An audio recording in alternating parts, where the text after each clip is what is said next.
Je suis presque tombée par terre quand j'ai su.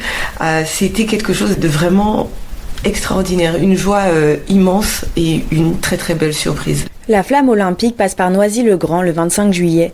Depuis Olympia en Grèce à Paris, 10 000 personnes se sont relayées pour la porter. Parmi elles, Nathalie Dagnet, présidente et fondatrice de l'association La Plage, qui propose des activités aquatiques pour les personnes en situation de handicap permanent ou temporaire. De savoir que j'ai été choisie à travers l'association surtout, c'est par le travail que nous faisons depuis plus de 15 ans pour les personnes en situation de handicap et tous les partenariats que nous avons développés. Donc c'était une joie immense de savoir que le CIO avait aussi reconnu tout ce travail fait pour les personnes en situation de handicap. Et là maintenant c'est avec un enthousiasme que nous portons tous. Je ne suis pas la seule du coup, que c'est toute l'association, tous les partenaires qui porteront la flamme ce 25 juillet. Pour Nathalie Dagnet, avoir été choisie comme porteuse de flamme, ce n'est pas qu'une réussite personnelle. C'est une reconnaissance de ce que nous faisons, surtout la manière dont nous le faisons, parce que nous sommes les seuls à organiser nos activités de cette manière et nous voulons beaucoup le développer. Et donc le fait que nous soyons porteurs de flammes nous permettra, je pense, de mettre en avant cette manière de faire, que l'activité physique, le développement du bien-être des personnes en situation de handicap, ça fonctionne et que c'est une manière de voir le handicap, de le vivre à travers des activités, de voir les capacités aussi, et c'est vraiment très très bénéfique pour tout le monde. Participer aux Jeux Olympiques et Paralympiques de Paris était une évidence pour la présidente de l'association La Plage. Je savais que j'allais participer au JO de quelconque manière parce que ça se passe chez moi, en France. Je savais qu'il était hors de question que je ne sois pas là, donc que j'y assisterais ou que je serais volontaire ou que j'organiserais des sorties. Il se trouve que notre association va organiser des sorties pour les JO avec nos bénéficiaires.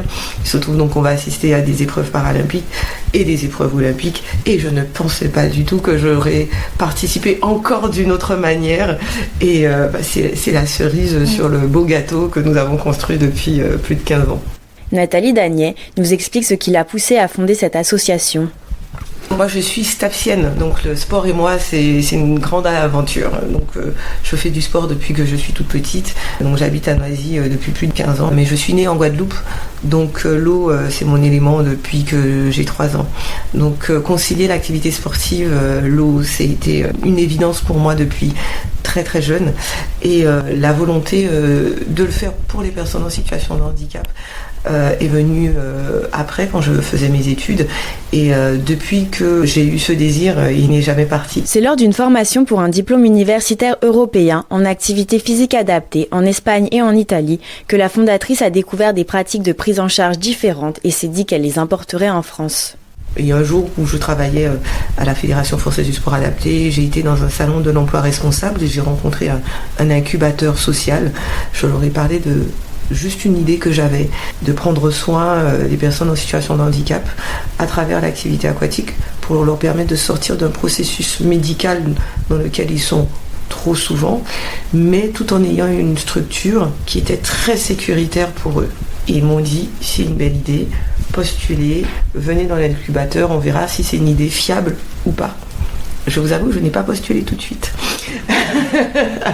Et ils m'ont relancé la veille du dernier jour où on pouvait postuler. J'ai postulé, ensuite on m'a appelé, on m'a dit que le comité avait décidé que c'était une bonne idée à creuser. Je suis rentrée dans l'incubateur, on a travaillé pendant 1 an et après tout s'est lancé. Le projet pilote d'abord, ensuite les premières séances, on a commencé avec une piscine, une séance, un bénéficiaire et ensuite après, en 15 ans, ça s'est développé. L'association souhaite rayonner sur un maximum de piscines, mais pour cela, il faut former suffisamment de personnes. Les personnes en situation de handicap, elles méritent ce qu'il y a de mieux. Donc elles méritent des moniteurs, des maîtres nageurs, des enseignants en APA qui soient vraiment très bien formés. Nous travaillons sur de la formation. Nous sommes devenus très récemment, il y a moins de mois, certifiés Calliope sur de la formation et nous allons mettre en place prochainement nos premières formations certifiantes Calliope sur le handicap. Les personnes qui ont travaillé avec la plage au début, c'était des stagiaires des licences L3 en APA. J'ai mis en place des conventions avec 2 universités, parce que quand j'étais étudiante, j'étais en stage, mais les stages ne m'apportaient pas suffisamment de temps pratique. Donc j'ai mis en place des stages au sein de l'association pour les étudiants. Plus de 43 étudiants qui sont passés sur plus d'une dizaine d'années. Et beaucoup d'étudiants, une fois qu'ils ont eu leur diplôme, sont devenus donc enseignants en APA et ont travaillé avec nous. Donc ils ont travaillé sous forme d'auto-entrepreneurs, en salariat. Donc c'est comme cela que les compétences sont venues au fur et à mesure dans l'association. Toutes ces années nous ont montré que la formation fonctionne, mais pour pouvoir rayonner sur plusieurs piscines, il nous faut en former plus et pas forcément uniquement par le biais des universités. Pour Nathalie Danier, l'important était d'aider au moins une personne. Mon but, c'était, quand j'ai eu ma première bénéficiaire, je me suis dit, si tu arrives à faire du bien, ne serait-ce qu'à une personne sur Terre, tu auras déjà tout gagné. Donc quand Elisabeth est arrivée, ça a été une joie immense. Ça faisait plus de 20 ans qu'elle n'était pas rentrée dans l'eau. Quand elle est rentrée dans l'eau, elle en a pleuré. J'avais des étudiants qui ont pleuré aussi, qui se sont cachés sous l'eau pour pouvoir pleurer. Mais je les ai vus, elles avaient toutes les yeux rouges. C'était un moment très très fort d'émotion et je me suis dit, ouais, ce sera ça ma vie. L'association La Plage propose des séances d'activité physique adaptées avec différentes propositions, comme du renforcement musculaire, de l'aquagym, de la relaxation et bien plus encore. Nous faisons la prise en charge globale, c'est-à-dire que la personne, elle arrive à la piscine. Donc, dès qu'elle arrive, on la prend en charge, on fait le passage au vestiaire avec l'aide à l'habillage, de déshabillage. Ensuite, on va dans l'eau. Ensuite, on retourne, on refait le passage au vestiaire. Et ensuite, une fois que c'est fini, notre prise en charge est terminée. En fonction après du degré d'autonomie de la personne, la séance elle peut durer entre 1h15 et 1h30. Donc nous avons construit de cette manière pour permettre aux parents, aux familles, aux aidants d'avoir un véritable temps de repos. Après un retour positif, l'association ne se limite pas aux séances, elle organise aussi des séjours d'1 semaine. On a organisé notre premier séjour vacances en 2015 et donc séjour d'1 semaine où donc du coup là on permettait aux familles, aux aidants d'avoir un repos d'1 semaine vu qu'on partait avec eux sur un séjour vacances à forte teneur thérapeutique.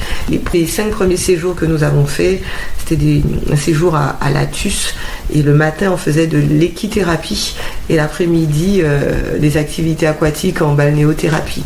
Donc tous les jours, après 1 semaine, ils étaient en très belle forme. Après, on a changé de destination. À côté, on a eu un partenaire qui s'appelle Merlib et qui fait belle traversée pendant 3 heures avec un bateau adapté. Enfin, voilà, on cherche toujours des sorties avec le liant, c'est toujours l'activité aquatique. L'association La Plage est même partie jusqu'en Guadeloupe. Elle est surnommée l'île aux belles eaux. Il y a des eaux qui ont énormément de propriétés naturelles bénéfiques. Donc faire un séjour tous les 2 ou 3 ans là-bas pour les propriétés naturelles de l'eau qui ont des bienfaits, ça a énormément de sens physiquement pour la santé, pour le côté aussi vacances. Ça a du sens dans mon cœur aussi. L'association a à cœur de rendre tous les événements qu'elle organise inclusifs. Quand on parle d'inclusion, on dit toujours que ce sont les personnes en situation de handicap qui doivent s'inclure. Mais non, il y a aussi les personnes valides aussi doivent s'inclure dans le monde des personnes en situation de handicap. L'association La Plage organise notamment un aquatempo qui a lieu un samedi par trimestre. C'est un événement inclusif qui accueille petits et grands, valides ou en situation de handicap pour profiter d'activités aquatiques tous ensemble. J'aime les valeurs qu'inculque le sport ou la pratique physique. Je pense que nous devrions tous le faire. Le sport règle énormément de maux, contribue énormément au bien-être.